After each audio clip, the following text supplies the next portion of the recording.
5 കൊല്ലരുത്. നീ കൊല്ലരുത്. എന്താണ് കൊല്ലരുത്? ഭ്രൂണഹത്യ നടത്തരുത്. കുടുംബം, ചില കുടുംബങ്ങൾ ശപിക്കപ്പെട്ട കുടുംബങ്ങളാണ്. ജെറമിയ 1:5 നിൻ്റെ അമ്മയുടെ ഉദരത്തിൽ ഉരുവാകപ്പെട്ട നിമിഷം തന്നെ ഞാൻ നിന്നെ അറിഞ്ഞതാണ്, ഞാൻ നിന്നെ തിരഞ്ഞെടുത്തതാണ്.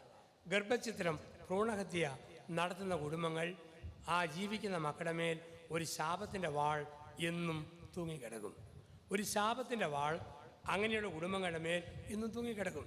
അവിടെയാണ് പറയുക, നീ കൊല്ലരുത്.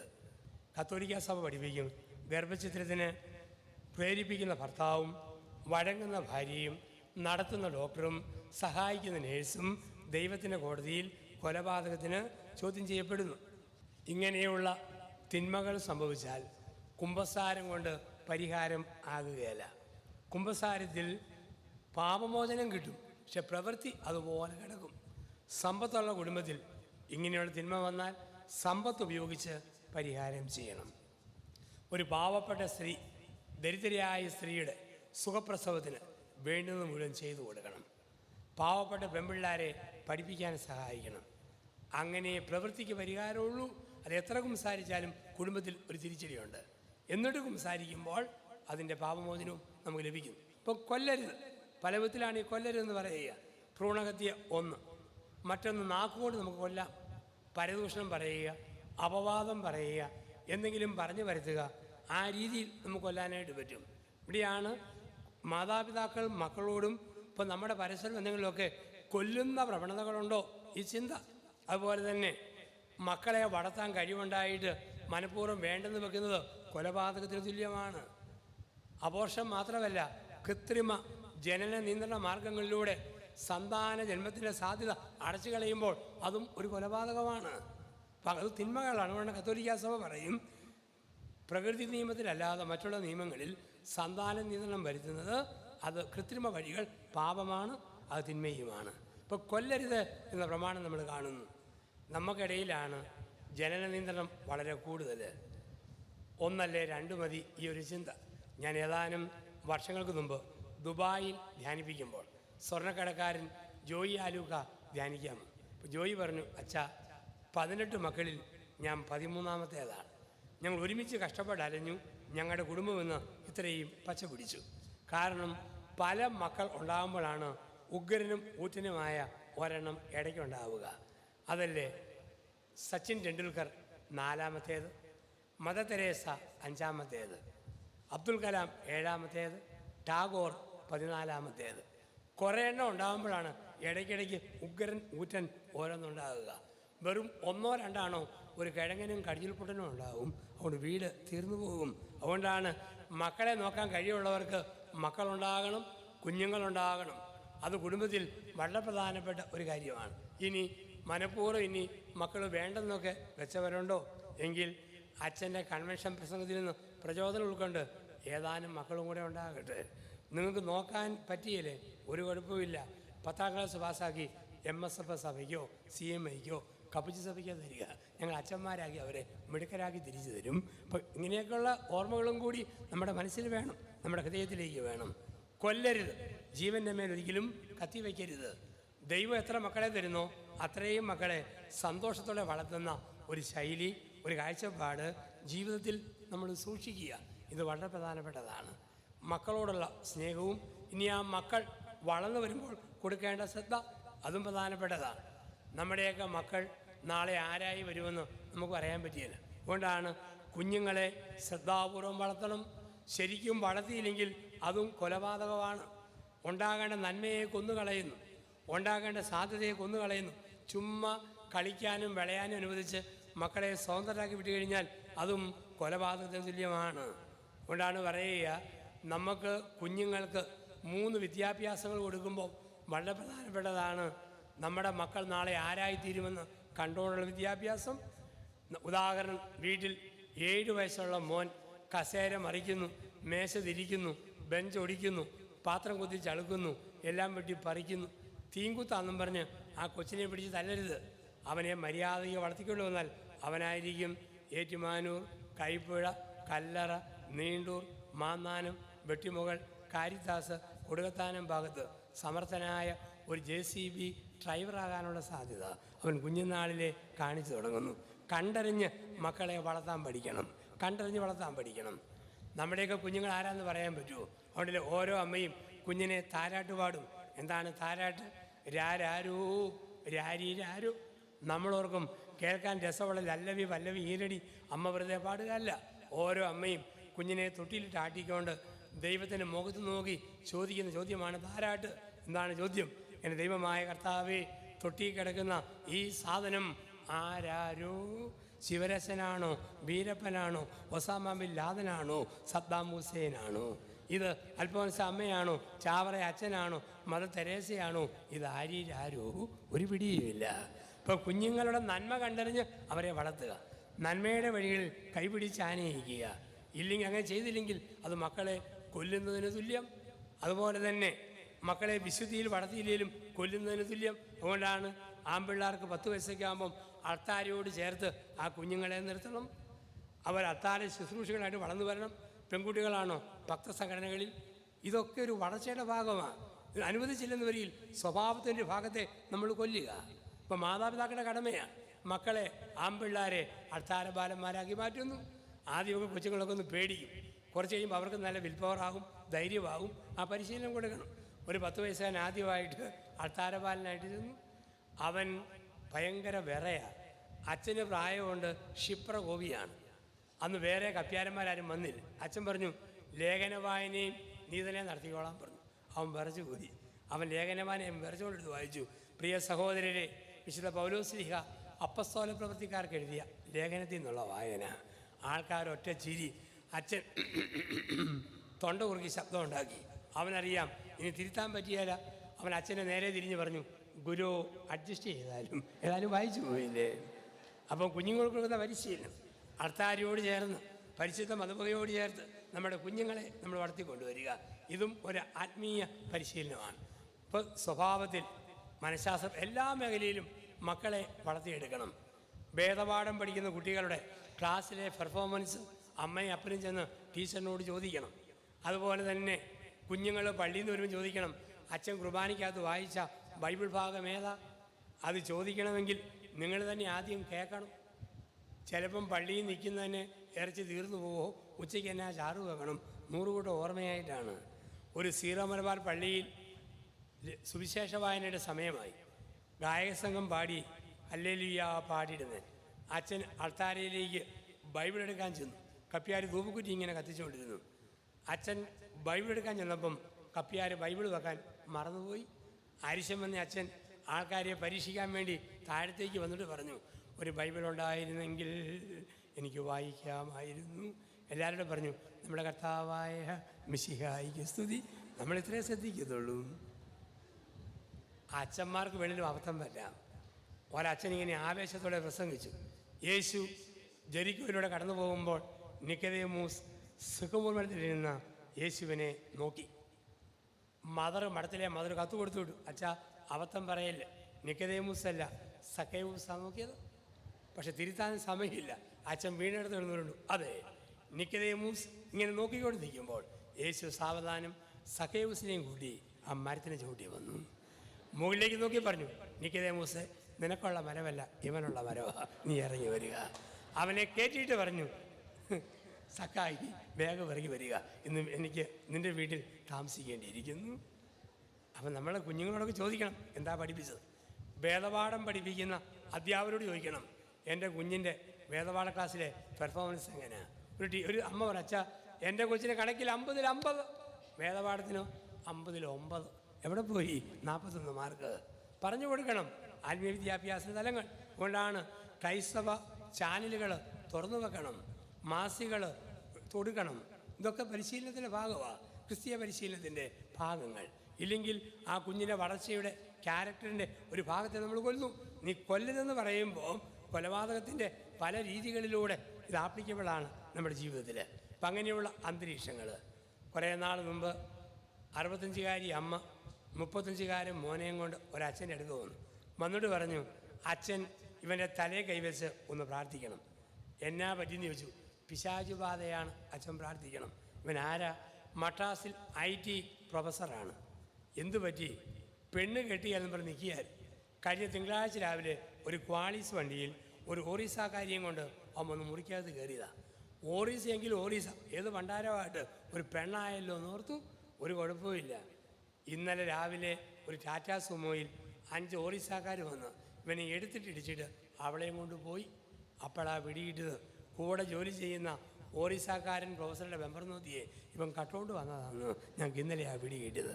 എന്നിട്ട് പറഞ്ഞു തലേ കഴിച്ച് പ്രാർത്ഥിക്കണം. അന്വേഷിച്ചപ്പോൾ അറിയുക കുഴപ്പം അമ്മയുടേതാണ്. ഈ മോനെ നശിപ്പിച്ചത് പെറ്റ തള്ളയാണ്. 8ാം ക്ലാസ് കഴിഞ്ഞ് ഈ മോനെ സൺഡേ സ്കൂളിൽ പോകാൻ അമ്മ അനുവദിക്കുകയില്ലായിരുന്നു. വേദപാഠം പഠിക്കാൻ അനുവദിക്കത്തില്ല. എൻട്രൻസ് കോച്ചിങ് നല്ല മാർക്ക് കിട്ടണം.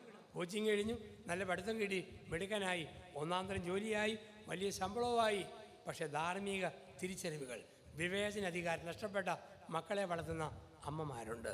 ഇങ്ങനെയാണ് പറയുക, കുടുംബത്തിൽ കൊലപാതകം അരുത്, കുഞ്ഞുങ്ങളുടെ സാധ്യതയെ കൊല്ലരുത്, സ്വഭാവശുദ്ധിയെ കൊല്ലരുത്, അബോർഷനിലൂടെ കത്തിവെച്ച് ജീവനെ കൊല്ലരുത്, ഇപ്പം നമ്മുടെ വാക്കിലൂടെ മറ്റ് വ്യക്തികളെ കൊല്ലരുത്. ഇത് കരുണയ്ക്ക് വിരുദ്ധമാണ്. കരുണാനുഭവ കൺവെൻഷനിൽ ദൈവം പറയുന്നു, സംസാരത്തിൽ, പെരുമാറ്റത്തിൽ, ഇടപെടലിലൊക്കെ ഈ ഒരു കരുണ മക്കളോട് കാണിക്കുക, മാതാപിതാക്കളോട് കാണിക്കുക, ജീവിത പങ്കാളിയോട് കാണിക്കുക. അപ്പോൾ 1, കടുംപിടുത്തം അരുത്. 2, തമ്പുരാൻ്റെ നാമം വൃഥാ പ്രയോഗിക്കരുത്, പാഴ്വാക്കുകൾ കുടുംബത്തിൽ പറയരുത്. 3, കർത്താവിൻ്റെ ദിവസം പരിശുദ്ധമായി ആചരിക്കണം, പ്രാർത്ഥനയും കുർബാനയും ബൈബിൾ വായനയുള്ള കുടുംബമായിരിക്കണം. 4, മാതാപിതാക്കളെ ബഹുമാനിക്കുന്ന കുടുംബമായിരിക്കണം. 5, കൊല്ലരുത്. ജീവൻ്റെ എല്ലാ സാധ്യതയും പരിപോഷിപ്പിക്കുക, അതിനെ നശിപ്പിക്കുന്ന ഒരു കുടുംബമായി നമ്മുടെ കുടുംബം മാറരുത്. 6, വ്യഭിചാരം ചെയ്യരുത്. എന്താ വ്യഭിചാരം? വിവാഹത്തിന് ശേഷമൊക്കെ ഒരു സ്ത്രീയുടെ മനസ്സിൽ ഭർത്താവിൻ്റെ മുഖമല്ലാതെ മറ്റൊരു മുഖം ഉണ്ടാകരുത്. ഭർത്താവിൻ്റെ മനസ്സിൽ ഭാര്യയുടെ മുഖമല്ലാതെ മറ്റൊരു മുഖം ഉണ്ടാകരുത്. വിവാഹത്തിനപ്പുറത്തുള്ള ഏത് പരസ്ത്രീ പരപുരുഷ ബന്ധങ്ങളെയും വിളിക്കുന്ന വാക്ക് വ്യഭിചാരം. കാരുണ്യവാനായ കർത്താവിൻ്റെ കരുണയുള്ള മനസ്സിന് നേരെ വിരുദ്ധമാണിത്. ചില ആൾക്കാർ പറയും, ഇതെന്നാ വെച്ചാൽ എനിക്കും കുഴപ്പമില്ല, അവൾക്കും കുഴപ്പമില്ല, പിന്നെ വെറുതെക്കാരായി നിങ്ങൾക്കാണോ കുഴപ്പം? അത് കുഴപ്പമാണ്, പ്രമാണ ലംഘനമാണ്. ഒരുത്തിന് ഇഷ്ടം പോലെ കുടിച്ച് നശിച്ചിട്ട് പറയുകയാണ്, ഒരു ശല്യവും ചെയ്യുന്നില്ല, കുടിച്ചിട്ട് ഞാൻ മുറി കിടന്നുറങ്ങുന്നു, കരുത് ലഭിക്കുന്നൊക്കെ ഉണ്ട്, പക്ഷേ ആർക്കും ശല്യമൊന്നുമില്ലല്ലോ. കൊല്ലരുത് എന്ന പ്രമാണത്തിൻ്റെ ലംഘനമാണിത്. അതുപോലെ മോശമായ ബന്ധങ്ങൾ പ്രമാണത്തിൻ്റെ ലംഘനമാണ്.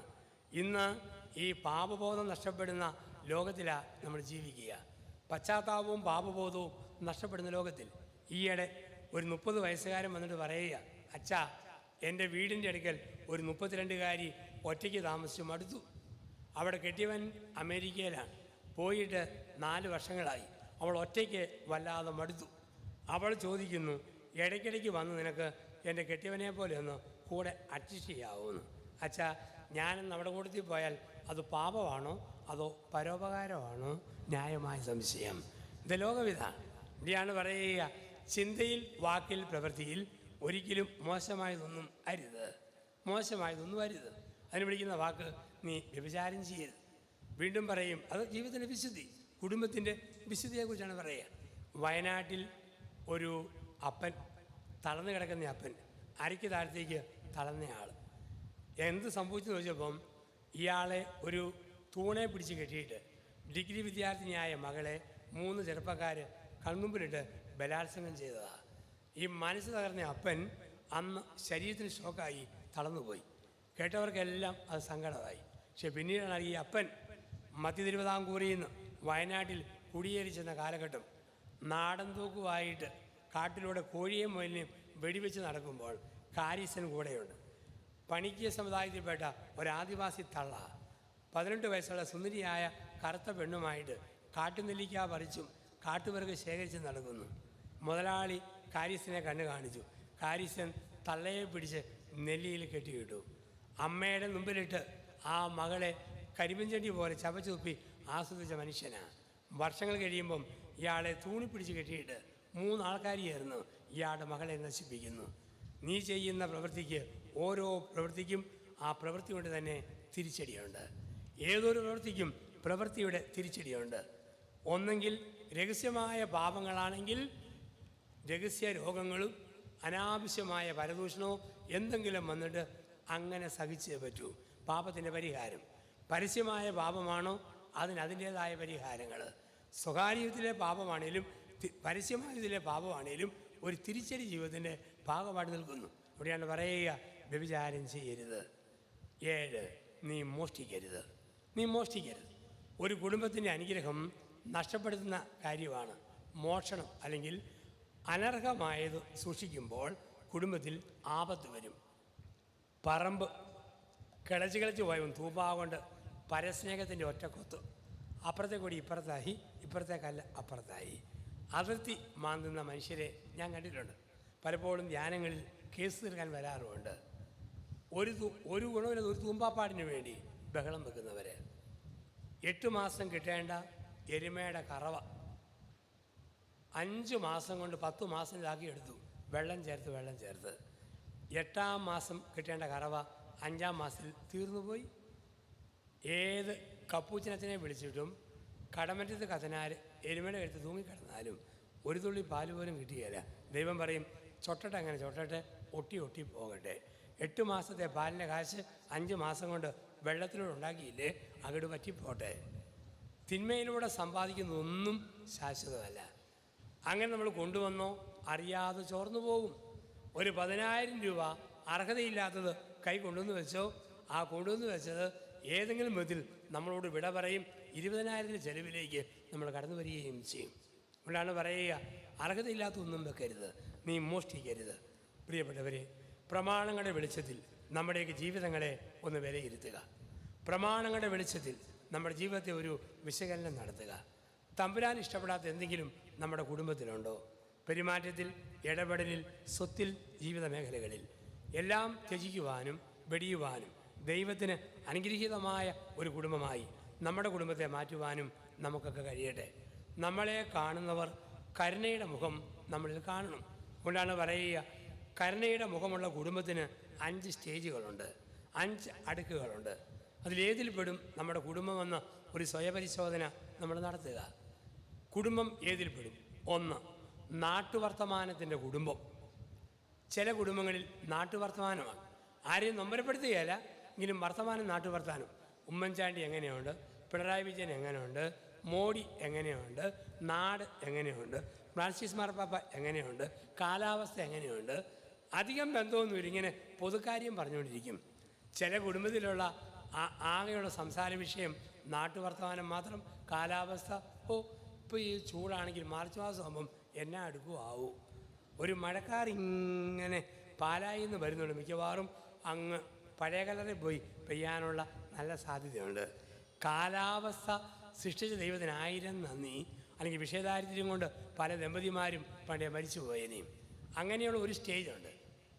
രണ്ടാമതൊരു സ്റ്റേജുണ്ട്, അഭിപ്രായം പറയുന്ന കുടുംബം. ഒരു കുടുംബത്തിൻ്റെ വളർച്ചയുടെ 2ാമത്തെ സ്റ്റേജ് അതാണ്. ആദ്യത്തെ 5-6 മാസം നാട്ടുവർത്തമാനം പറഞ്ഞാലും ഒരു 6 മാസം 7 മാസം കഴിയുമ്പം അഭിപ്രായം പറയണം. അത്രയെങ്കിലും ഉള്ള ഒരു ഫ്രീഡം കുടുംബത്തിലുണ്ടാകണം. ഭാര്യയുടെ പെരുമാറ്റം ഇഷ്ടപ്പെട്ടില്ലെങ്കിൽ ഭർത്താവ് അത് പറയണം. ഭർത്താവിൻ്റെ കാര്യം ഇഷ്ടപ്പെട്ടില്ലേ, ഭാര്യ അത് പറയണം. ഇത് 2nd സ്റ്റേജ്, അഭിപ്രായം പറയുന്ന കുടുംബം. 3, സുഖദുഃഖങ്ങൾ പങ്കുവെക്കുന്ന കുടുംബം. കാരുണ്യത്തിൻ്റെ കുടുംബം എന്ന് പറയുമ്പം ഈ 3ാം സ്റ്റേജിലേക്ക് എത്തിക്കഴിഞ്ഞു. ഭർത്താവിന് ഒരു ചെറിയ പ്രയാസം ഉണ്ടായോ അത് വന്ന് ഭാര്യയോട് പറഞ്ഞു കേൾപ്പിക്കും. ഭാര്യയ്ക്ക് ഒരു ചെറിയ പ്രയാസം ഉണ്ടായോ അത് ഭർത്താവിനോട് പറഞ്ഞു കേൾപ്പിക്കും. ജോലി സ്ഥലത്തെ ആകാം, പൊതുവേദിയിലെ ആകാം, സ്വകാര്യ ജീവിതത്തിലെ ആകാം. ചെറുതും വലുതുമായ ദുഃഖങ്ങൾ ജീവിത പങ്കാളി ഏറ്റു പറയുന്ന ഒരു സ്റ്റേജ്, അതാണ് 3rd സ്റ്റേജ്. 4ാമതൊരു കുടുംബമുണ്ട്, അവിടെയാണ് സ്വന്തം തകർച്ചകൾ ഏറ്റുപറയുന്ന കുടുംബം. അതിലേക്ക് കുടുംബജീവിതം വളരണം. അവിടെയാണ് കാരുണ്യത്തിൻ്റെ പ്രവാഹം കുടുംബത്തിൽ നിറഞ്ഞു വരിക. ഭർത്താവിന് പറ്റിയൊരു തെറ്റ് ഭാര്യയോട് പറയുന്നു, ഭാര്യയ്ക്ക് പറ്റിയൊരു തെറ്റ് ഭർത്താവിനോട് പറയുന്നു. അച്ഛനിത് പറയുന്ന കേട്ട ചാരി ഒന്ന് ഓടിപ്പോയി, കഴിഞ്ഞ കാലത്തെ തെറ്റൊന്നും ചെന്ന് പറഞ്ഞേക്കരുത്, അച്ഛന് പറഞ്ഞിട്ട് പോയാൽ മതി, നിങ്ങളാണ് ജീവിക്കുന്നതെന്ന് ഓർത്തോണം. ഭർത്താവിനെ മനസ്സിലാക്കി ഭാര്യ പറയുക, ഭാര്യയെ മനസ്സിലാക്കി ഭർത്താവ് പറയുക. പലപ്പോഴും 2 പേരും ഒരുമിച്ച് ഇങ്ങനെ ആദ്യ രാത്രിയിൽ മുട്ടി ഉരുമിയിരിക്കുമ്പം അവൻ ചോദിക്കുന്നു, സത്യം പറയടി, എന്നെ തൊടുന്നതിന് മുമ്പ് വേറെ വല്ല പെണ്ണുങ്ങളെ നീ തട്ടിയിട്ടുണ്ടോ, മുട്ടിയിട്ടുണ്ടോ, തൊട്ടിട്ടുണ്ടോ? അവൾ പറയും, ചേട്ടൻ പറയാമെങ്കിൽ ഞാൻ പറയാം. പിന്നെ അവൻ പറയടി, 2nd DC പഠിക്കുന്ന കാലം, അയൽവക്കത്തെ മറിയാമ്മയും ഞാനും കൂടെ വലിയ ഇഷ്ടമായിരുന്നു.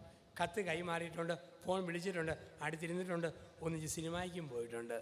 പക്ഷെ നിന്നെ കേട്ടതിന് ശേഷം മറിയാമ്മയുടെ മുഖമേ ഞാൻ മറന്നുപോയി. അവൾ പറഞ്ഞു, ലോല ഹൃദയൻ, തങ്കപ്പെട്ട ചേട്ടൻ ഇങ്ങനെ വേണം, എല്ലാം തുറന്നു പറഞ്ഞല്ലോ. ഒരു മാസം ഒരു കുഴപ്പമില്ല. ഒരു മാസം കഴിഞ്ഞു ശനിയാഴ്ച കുർബാനയ്ക്ക് പള്ളിയിൽ പോയി. പള്ളിയിൽ നിന്ന് തിരിച്ച് വന്ന് കയറി ഇവൾ പത്തിരകാളിക്ക് ഭ്രാന്തി പിടിച്ചതുപോലെ മുടിയും പടുത്തിയിട്ട് ചീറി നടക്കുന്നു. കെട്ടിയും ചോദിച്ചു, എന്നാ പറ്റിയടി? ഞാനിത്ര പൊട്ടിയാന്ന് ഓർക്കണ്ട. അതിനാടി ഇന്നും തൻ്റെ മനസ്സിനകത്ത് മുടിഞ്ഞ മറിയാമ്മയുടെ പറഞ്ഞ മുഖമാണെന്ന് എനിക്ക് നല്ല ഉറപ്പ്. അതിനാടി നീ അങ്ങനെ പറഞ്ഞത്? നൊവേനയുടെ അവസാനം മറിയാമ്മയെ നിൻ്റെ ചിത്രത്തിൽ നോക്കാൻ പറഞ്ഞപ്പം തൻ്റെ ഇളക്കം ഞാൻ കണ്ടില്ലെന്ന് ഒരിക്കലും കരുതിയേക്കരുത്. നോക്കിയും കണ്ടേ പറയാവുള്ളൂ. വിവരം കെട്ടതിനോട് എല്ലാം വിളിച്ചു പറഞ്ഞേക്കരുത്. ഇതുപോലെയുണ്ട് ആണുങ്ങളും. നീ പറയടി. അവൾ ഒരു സെക്കൻഡ് സിക്ക് പഠിക്കുമ്പം ഇടവകയിലെ 20 യുവജനങ്ങൾ മിനി ബസ്സിൽ പുതുഞാറാഴ്ച മലയാറ്റൂർ കയറാൻ പോയി. മലയുടെ താഴ്വരയിൽ ചെന്ന് വണ്ടി നിർത്തി. വല്ലാത്ത വെയിൽ. ദാഹിച്ചപ്പോൾ കയ്യിൽ കയറിയ റോബസ്റ്റാടെ തൊലി പൊളിച്ചു, പഴം തിന്നു, തൊലി താഴെ ഇട്ടു. വീണ്ടും പൊന്നുംകുരിശ് മുത്തപ്പ പൊന്മലകയറ്റെന്നോട് കയറിയപ്പം തൊലിയെ ചവിട്ടി തെന്നി ഞാൻ വീഴാൻ തുടങ്ങി.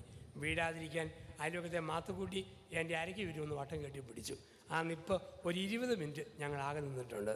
അത് ഈ ഭൂമിയിലല്ല, മലയുടെ താഴെ തൊലിയുടെ മുകളിൽ 20 മിനിറ്റ്. ഇത്രയും പറഞ്ഞോ, പെണ്ണുങ്ങളുടെ കഥ കഴിഞ്ഞു. കല്യാണം കഴിഞ്ഞ് 25 വർഷം കഴിയുമ്പോഴും അരിശം വരുന്ന കെട്ടിയോൻ പറയും, എടി വലിയ പുണ്യാളത്തിയൊന്നും ചമയേണ്ട, ഞാനൊന്നും മറന്നിട്ടില്ല കേട്ടോ. മാത്തുക്കുട്ടി പുതുഞാറാഴ്ച റോബസ്റ്റാത്തൊലി. ഇതാണ് കുടുംബം. ആളെ മനസ്സിലാക്കി വേണം പങ്കുവെക്കാൻ. ഇനി അവസാനം ഒരു സ്റ്റേജ്, 5ാമതൊരു സ്റ്റേജുണ്ട്. ഒരു വാക്കുപോലും പറയാതെ മുഖം നോക്കി മനസ്സ് വായിക്കുന്ന കുടുംബം. അതാണ് കാരുണ്യത്തിൻ്റെ മൂർത്തഭാവം. ഭാര്യയുടെ മുഖം വാടുമ്പം ഭർത്താവിനറിയാം മനസ്സിലെന്തോ ഒരു നൊമ്പരമുണ്ട്. ഭർത്താവിൻ്റെ മുഖം വാടുമ്പോൾ ഭാര്യയ്ക്കറിയാം മനസ്സിലെന്തോ ഒരു വേദനയുണ്ട്. മുഖം നോക്കി മനസ്സ് വായിക്കുന്ന കുടുംബം, അതാണ് 5th സ്റ്റേജ് എന്ന് പറയുക. അതിലേക്ക് എത്തുമ്പോഴാണ് കുടുംബം കരുണയുടെ കുടുംബമായിട്ട് മാറുക. ഭർത്താവിൻ്റെ ചെറിയ വേദന പോലും മനസ്സിലാക്കി അറിഞ്ഞ് പ്രതികരിക്കുന്നൊരു ഭാര്യ, ഭാര്യയുടെ ചെറിയ നൊമ്പരം പോലും അറിഞ്ഞ് മനസ്സിലാക്കി പ്രവർത്തിക്കുന്ന ഭർത്താവ്. ആ രീതിയിൽ നമ്മുടെ കുടുംബം എത്തുമ്പോൾ അത് ദൈവസ്വഭാവമുള്ള കുടുംബമായിട്ട് മാറുന്നു, കാരുണ്യത്തിൻ്റെ കുടുംബമായിട്ട് മാറുന്നു. അങ്ങനെയുള്ള ഒരു കുടുംബമായി നമ്മുടെ കുടുംബം മാറട്ടെ. അപേക്ഷയിലായ ദൈവം നമ്മോട് കാണിച്ച കരുണ ഒരു ഭർത്താവ് എന്ന രീതിയിൽ ഭാര്യയോടും, ഭാര്യ എന്ന രീതിയിൽ ഭർത്താവിനോടും, മക്കളെന്ന രീതിയിൽ മാതാപിതാക്കളോടും, മാതാപിതാക്കൾ എന്ന രീതിയിൽ മക്കളോടും കൊടുത്ത് നമുക്ക് കടന്നു പോകാം. ആ കൃപയെ ജീവിക്കുവാൻ നമുക്ക് പ്രാർത്ഥിക്കാം. നല്ലവനായ ദൈവം നമ്മെല്ലാവരെയും സമൃദ്ധമായി അനുഗ്രഹിക്കട്ടെ.